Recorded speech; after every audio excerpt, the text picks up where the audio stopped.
So we got the door apart, got out the actuator, and it's doing this. And you notice that little lever is not moving. So all I have to do is take it out and replace it with the new one, plug in the new one,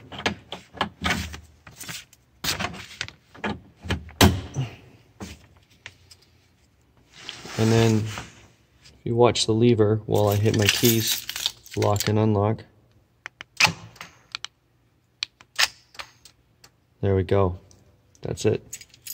So I have to just replace it back into there, and we'll have our working door again.